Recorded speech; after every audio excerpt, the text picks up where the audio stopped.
What is up, guys? It's the Sound Alchemist. Y aquí estoy con Gersh1. And we're back at it to answer your questions in another Q&A entitled For the Greater WAAAGH. This is a video series where we answer the questions left by you, the viewer. If you have a question for us, comment down below. Put a question in front of your question because we get to those questions first. That is what Tessius did. He asks, how much autonomy do the allied races in the Tau Empire have? What would happen if, for example, a crew decided to break from the Tau? That's a good question. And the answer is that I think they have pretty good, I think they have pretty good freedom.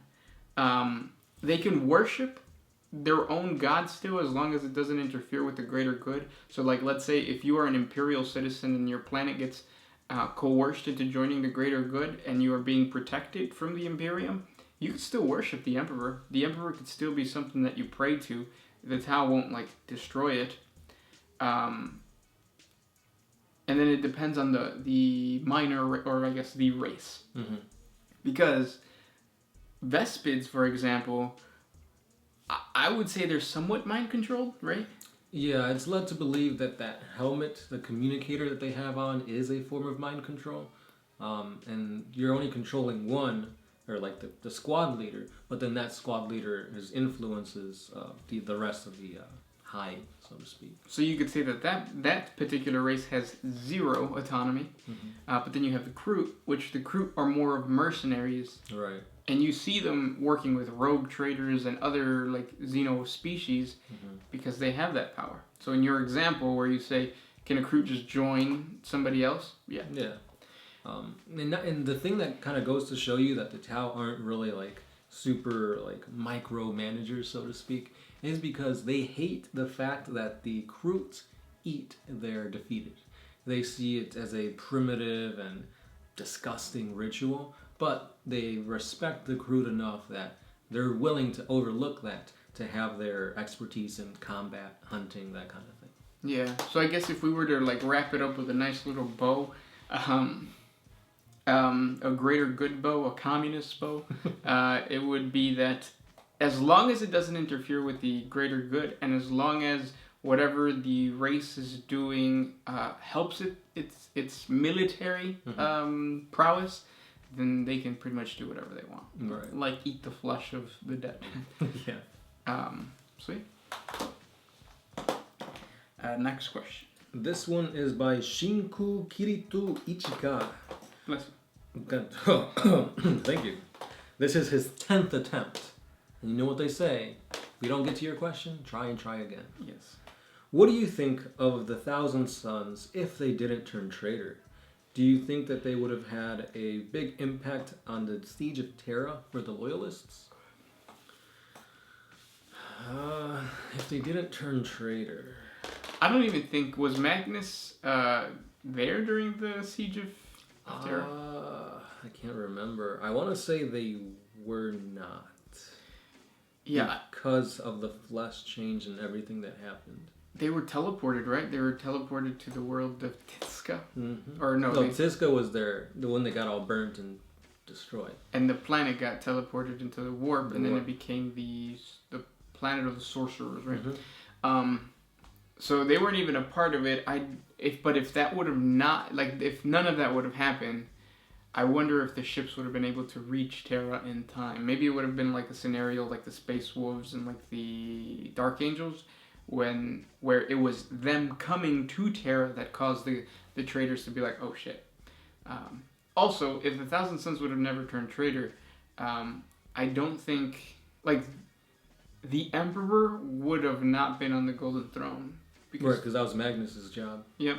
So it would be a completely different 40K universe if the Thousand Sons never turned. Right. And if they stayed loyalist, do you think they would have followed basically the dictates of the Council of Nicaea, where they weren't allowed to use psychic powers and all that? No, because as soon as the Horus Heresy breaks out, I think that's when the Emperor was like, oh shit, like, forcing people, or forcing Space Marines not to use psychic powers is dumb.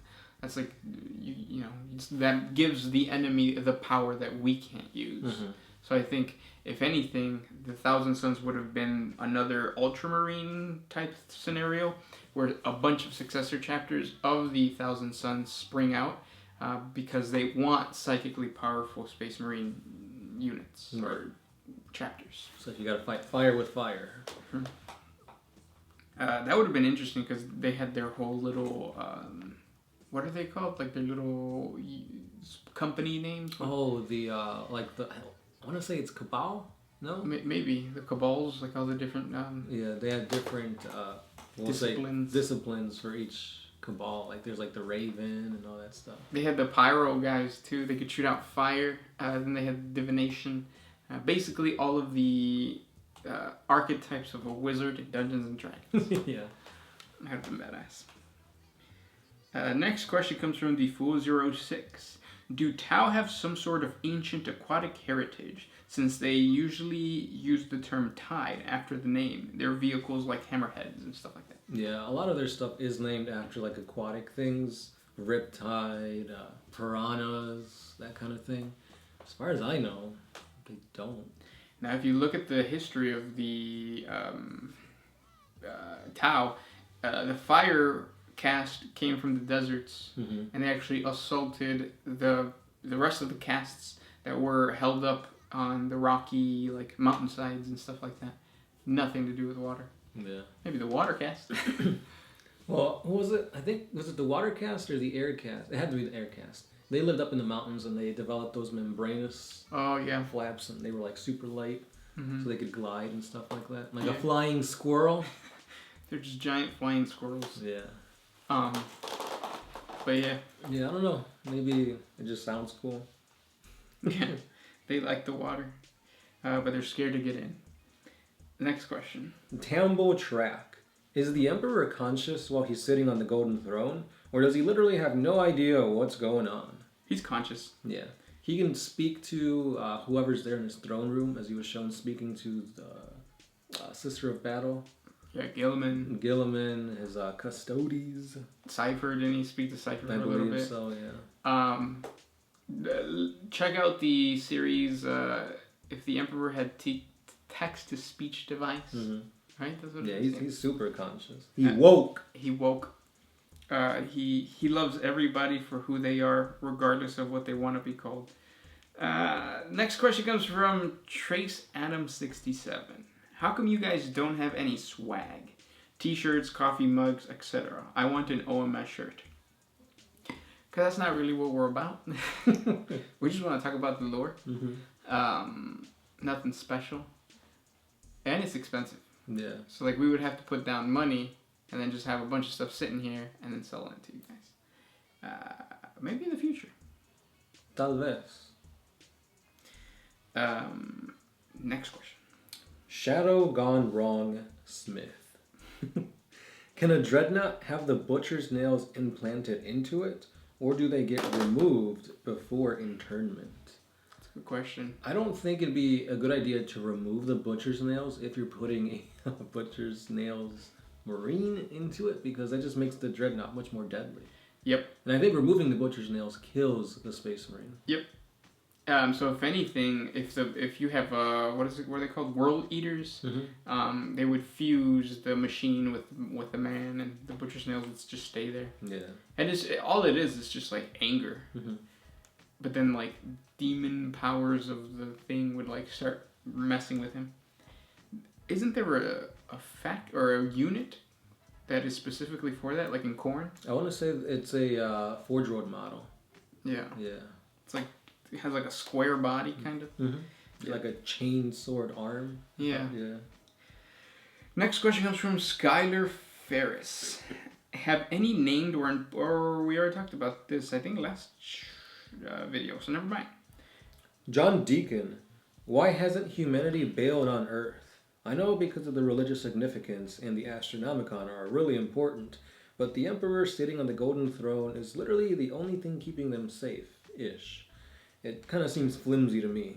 I know if I had a house where demons could be able to jump out of the toilet and kill me when opening it, I'm moving. How would this be justified lore-wise?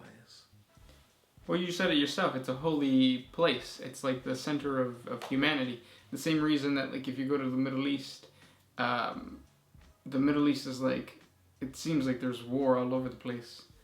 But people stay there, and people actually want to live there because of the religious significance. Yeah, they make pilgrimages to Mecca and all that. And then with the whole Israel and Palestine thing, like, people are dying, but they're like, yeah, but we still want to live here because this is our promised land.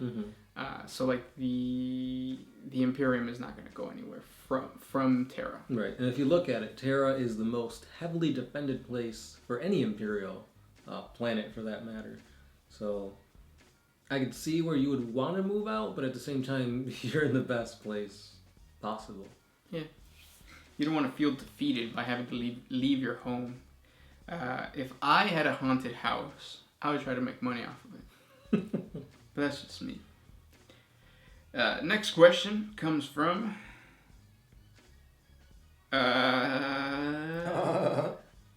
Nick Stansberry. Why Sanguinius? He is dead. There are 3 others still alive. Just a limbo. What the fuck? I mean, I have the same question. The real answer, I think, is because Sanguinius is one of the most popular Primarchs.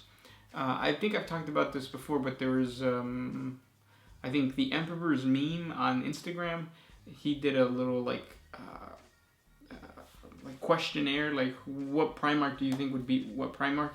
And the top, I think the final battle was Sanguinius versus maybe Magnus the Red. I can't really remember. But that goes to show you that Sanguinius is seen as like a badass figure. He's basically Jesus in that whole lore. Yeah, I mean, just the look of him, like the angel wings and dawning gold armor, like, he just looks cool. Yeah. Yeah. And the Blood Angels are an awesome chapter in terms of the lore, because you have some really badass looking and really badass successor chapters, lore-wise. So you have like the Flesh Terrors, you have the Soul Drinkers, you have the what are the other guys with the like they murder people like citizens? Oh, the something sanguine, I think. Yeah, those guys. They're just badass. And they're not like supplements or like they have their own book, is what I'm trying to say. Right. So does that mean that they're not gonna get a supplement? Or do you think they're gonna redo everything? Because then that would mean that the Space Wolves would also get a new Codex. I think that Space Wolves and the Blood Angels are going to get their own Codex. They're not going to get a supplement just because they have special units. They have named units, and for almost every line, right? So, like for every type, like HQ, Troop, and all that kind of stuff. Yeah. I don't think that would fit in a supplement, and I think GW could like bump up the price. Yeah.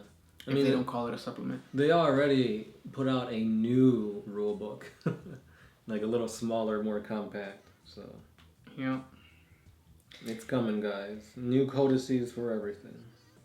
Next question comes from Vane Logan. If there is demons, are there angels? Yes. Those would be like your saints, your living saints. Saint Celestine, Saint Miguelito. Those guys. Now with the Sisters of Battle, you're going to start to see a lot more of that kind of stuff. So human units that are akin to saints.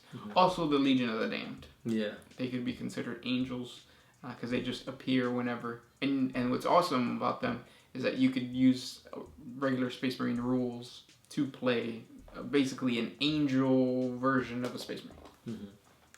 It's badass. Last question. DJC Dub. If the Custodes are so powerful, why are they basically sequestered away and not being proactively used to defeat their enemies? Because there's a finite number of them, and they need to protect the Emperor. That's their main goal.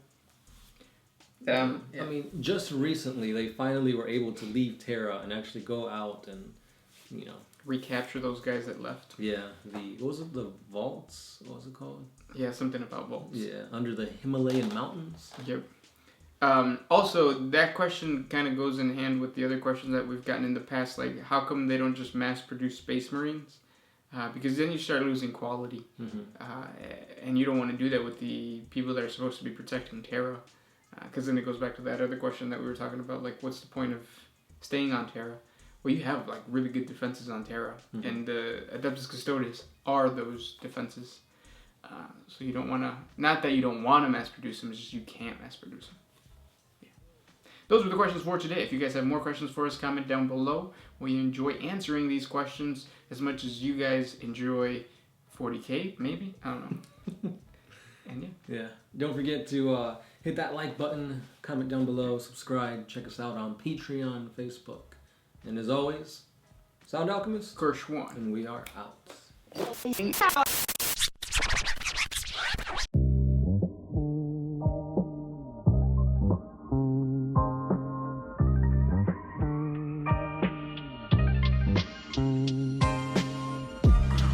if you could put my freedom first.